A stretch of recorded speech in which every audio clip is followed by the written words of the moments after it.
నమస్కారం.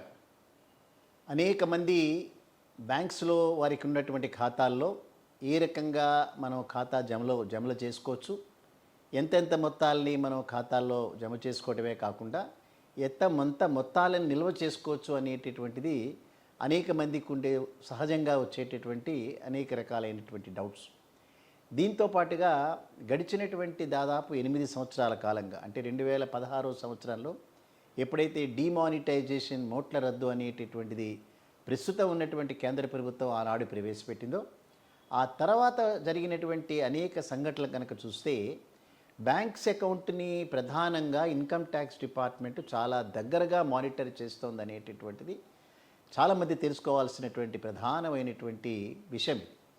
అంటే నేను ఎంతైనా బ్యాంక్స్లో ఆపరేట్ చేసుకుంటూ వెళ్తుంటాను, లేదా క్యాష్ ఎంతైనా జమ చేస్తూ ఉంటాను, ఎంతైనా నేను క్యాష్ విత్డ్రాల్ చేసుకుంటూ ఉంటాను అనేటటువంటి వ్యక్తులు ఎవరైతే ఉంటారో వాళ్ళు సహజంగా తెలుసుకోవాల్సింది, ఇన్కమ్ ట్యాక్స్ దృష్టి నుంచి తప్పించుకోవటం అనేటటువంటిది బ్యాంక్ ఖాతాల ద్వారా వాటిని ఆపరేట్ చేస్తున్నటువంటి వాళ్ళు అంత సులభమైనటువంటి విషయం కాదనేటటువంటిది గమనించాలి. మనకున్నటువంటి ఈ మధ్యకాలంలో ఉన్నటువంటి కండిషన్స్ కనుక మనం చూస్తే 50,000 రూపాయలు ఎవరైతే ఆ మొత్తాన్ని బ్యాంక్స్లో జమ చేయటం కానీ, క్యాష్ రూపంలో లేదా విత్డ్రా చేయటం కానీ, ఇవి కనుక చేసిన రోజున తప్పనిసరిగా పాన్ ఆధారిత ట్రాన్సాక్షన్స్ మాత్రమే జరగాల్సినటువంటి అవసరం ఉంటుంది. సో ఒకసారి పాన్ కార్డ్ దానిలో నిక్షిప్తమై ఉన్నటువంటి దానిలో ఇంటర్లింక్ అయినటువంటి దాన్ని ఆ పాన్ నెంబర్తో పాటుగా ఎప్పుడైతే 50,000 పైచిలకు ట్రాన్సాక్షన్స్లో రికార్డ్ అవుతాయో ఇవి తప్పనిసరిగా ఇన్కమ్ ట్యాక్స్ నోటీసులోకి వెళ్తాయనేటటువంటి ప్రధానమైన విషయాన్ని ఖాతాదారులందరూ కూడా గమనించాలి. దానితో పాటుగా హెచ్చు మొత్తాల్లో, అంటే 10 లక్షల రూపాయల క్యాష్ కనుక విత్డ్రా మొత్తం సంవత్సరం మొత్తంలో 10 lakhs రూపీస్ వరకు వారు విత్డ్రా చేసిన, 10 lakhs రూపీస్ వరకు జమ చేసిన, ఏ బ్యాంకులో అయితే వారి ఖాతాలు ఉంటాయో ఆ బ్యాంకు యాజమాన్యం తప్పనిసరిగా ఇన్కమ్ ట్యాక్స్ దృష్టిలోనికి తీసుకురావాల్సిన ప్రధానమైన బాధ్యత బ్యాంకుల మీదే ఉంటాయి. ఇప్పుడు మనం టీడీఎస్ అనేటటువంటిది తరచుగా వింటుంటాం. సో ఈ టీడీఎస్ అనేటటువంటిది ఎప్పుడైతే యజమానులే దాన్ని డిడక్ట్ చేసి ఇన్కమ్ ట్యాక్స్ డిపార్ట్మెంట్కి జమ చేయాల్సిన బాధ్యత యాజమాన్యాల మీద ఎట్లా అయితే ఉంటుందో, అదే రకంగా 10 లక్షల రూపాయలు సంవత్సరం మొత్తంలో జరిగినటువంటి క్యాష్ ట్రాన్సాక్షన్స్ ఏవైతే ఉంటాయో వాటిని ఇన్కమ్ ట్యాక్స్ దృష్టిలోకి తీసుకురావాల్సిన బాధ్యత ఆ బ్యాంక్ యాజమాన్యం మీద ఉంటుంది. అందుకని ఎప్పుడైతే ఇన్కమ్ ట్యాక్స్ దృష్టిలోకి వెళ్ళిందో, మీరు రిటర్న్స్ ఫైల్ చేసిన దాంట్లో ఈ ట్రాన్సాక్షన్స్ లేకపోయినా తప్పనిసరిగా మీకు నోటీసులు వచ్చేటటువంటి అవకాశం ర్యాండమ్లో రావచ్చు, లేదా బ్యాంకుల నుంచి సమాచారం తీసుకున్నటువంటి ఇన్కమ్ ట్యాక్స్ డిపార్ట్మెంట్ మీకు ఒక నోటీస్ని సర్వ్ చేయొచ్చు. ఆ నోటీస్ సర్వ్ చేసిన తర్వాత బ్యాంకు ఖాతా పుస్తకాలు ఏవైతే ఉంటాయో ఆ మొత్తం బుక్స్ అన్నీ కూడా వారికి ప్రజెంట్ చేయాల్సి వస్తుంది. సో ఎక్కడెక్కడ ఒక్కొక్క వ్యక్తికి ఎన్ని ఖాతాలు ఉండాలి అని మనం అనుకున్నప్పుడు ఎన్నైనా ఖాతాలు ఉండొచ్చు అనేటటువంటి దానికి మనకు సమాధానం దొరికినాక ఎన్ని ఖాతాలు అయితే మనకు ఉంటాయో అన్ని ఖాతా పుస్తకాలు కూడా ఇన్కమ్ ట్యాక్స్ డిపార్ట్మెంట్కి సమర్పించాల్సినటువంటి అవసరం ఉంటుంది. అందుకని తర్వాత జరిగేటటువంటి విషయాల్లో మనం ఏదైనా రిపెంట్ అయ్యి అయ్యో నేను ఈ రకంగా ఎందుకు చేయాల్సి వచ్చిందని బాధపడేదానికంటే చాలా కేర్ఫుల్గా క్యాష్ ట్రాన్సాక్షన్స్ ఖాతాల్లో మనం జరిపేటప్పుడు ఇవన్నీ కూడా ఇన్కమ్ ట్యాక్స్ దృష్టిలోనికి వెళ్తాయనేటటువంటి ఆ సమాచారాన్ని మనం తెలుసుకున్న తర్వాతనే చేయాల్సి వస్తుంది.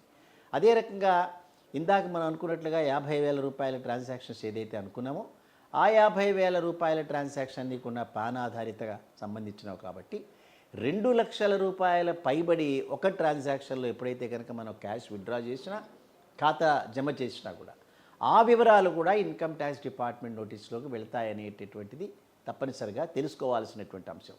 అందుకని నాకేమీ లేకుండా నేను ఖాతాని ఆ రకంగా ఆపరేట్ చేసుకున్నాను, బట్ సంవత్సరాంతంలో ఎప్పుడైతే నా రిటర్న్స్లో ఈ ప్రధాన భాగాలన్నీ కూడా నేను చూపించలేకపోయినాను, సో దాని మీద మనకు వచ్చేటటువంటి ఆ పెనాల్టీలు మనకు పడతాయనేటటువంటిది తప్పనిసరిగా తెలుసుకుని వెళ్ళాల్సినటువంటిది. సో దాని ద్వారా అనేక రకాలైనటువంటి ఇబ్బందులు వెళ్ళిచ్చే అవకాశాలు ఉన్నాయి. ఈ మధ్య కాలంలో డిమానిటైజేషన్ అయిన తర్వాత జరుగుతున్నటువంటి విషయాలను కనుక మనం గమనిస్తే ఇన్కమ్ ట్యాక్స్ డిపార్ట్మెంట్ చాలా అలర్ట్గా ఉండటమే కాకుండా అనేక మందికి నోటీసులు ఇవ్వటం అనేటటువంటిది జరుగుతుందన్న విషయం మనం తెలుసుకోవాలి వీటిలో. అందుకని మనకు సంబంధించినటువంటివే కాబట్టి నేను ఎవరిని దృష్టిలో వెళ్లకుండా నేను చేయగలుగుతాననేటటువంటిది ఖాతాల ద్వారా ఆపరేట్ చేయడం ఇంపాసిబుల్. అది ఇవాళ మనం చూస్తే యూపీఐ పేమెంట్స్ ద్వారా అనేక ట్రాన్సాక్షన్లు చేస్తూనే ఉన్నాం. కానీ ప్రతి ట్రాన్సాక్షన్స్ కూడా ఖాతాలో రిఫ్లెక్ట్ అయ్యేటటువంటివన్నీ గమనించాలి. సో మన దగ్గర ఉండేటటువంటి బ్యాలెన్సులు ఆ బ్యాలెన్స్ ఏ రకంగా వచ్చింది, వాటిని మనం వివరాలన్నీ కూడా తప్పనిసరిగా సమర్పించాల్సినటువంటి అవసరాలు వచ్చేటప్పుడు ఎల్లకాలం నాకు ర్యాండమ్లో రాలేదు, నాకు నోటీస్ రాలేదు కాబట్టి ఖాతాల్లో నేను ఏమైనా చేయొచ్చు అనుకోవటం మాత్రం తప్పనిసరిగా గమనించాల్సినటువంటి అంశం. అంచేత ప్రతి ఒక్కరూ కూడా తనకు ఆదాయాన్ని మించి ఎప్పుడైతే ఖాతాలలో బ్యాలెన్సెస్ ఉన్నాయో, అదే రకంగా ఆదాయాన్ని మించి ఎప్పుడైతే ఖర్చులు మనం పెడుతూ వచ్చామో ఆ ఆదాయం ఎక్కడి నుంచి వచ్చిందని మనం ప్రధానంగా చెప్పాల్సినటువంటి బాధ్యత మనందరి మీద ఉంటుంది.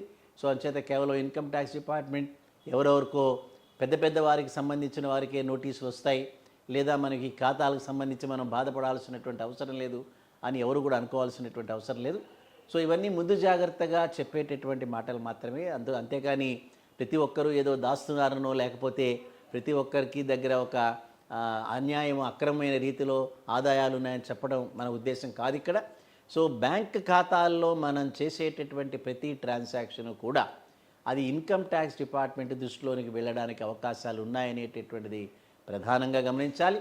ముఖ్యంగా 50,000 రూపాయల నగదు విడ్రా కానీ లేకపోతే నగదు జమ కానీ, అదే రకంగా 2 లక్షల రూపాయల ట్రాన్సాక్షన్స్ కానీ, సంవత్సరం మొత్తంలో 10 లక్షల రూపాయల పైచిలకు ఏవైతే మనం నగదు ట్రాన్సాక్షన్స్ ఏవైతే చేస్తున్నామో ఇవన్నీ కూడా తప్పనిసరిగా లెక్కలు చూపించాల్సినటువంటి బాధ్యత ఆ ఖాతాదారుడి మీద ఉంటుంది. కానీ ఇవన్నీ తెలుసుకున్న తర్వాత మాత్రమే ముందుకెళ్లాల్సిందిగా మేము ఖాతాదారులందరికీ కూడా సలహా చెప్తున్నాం.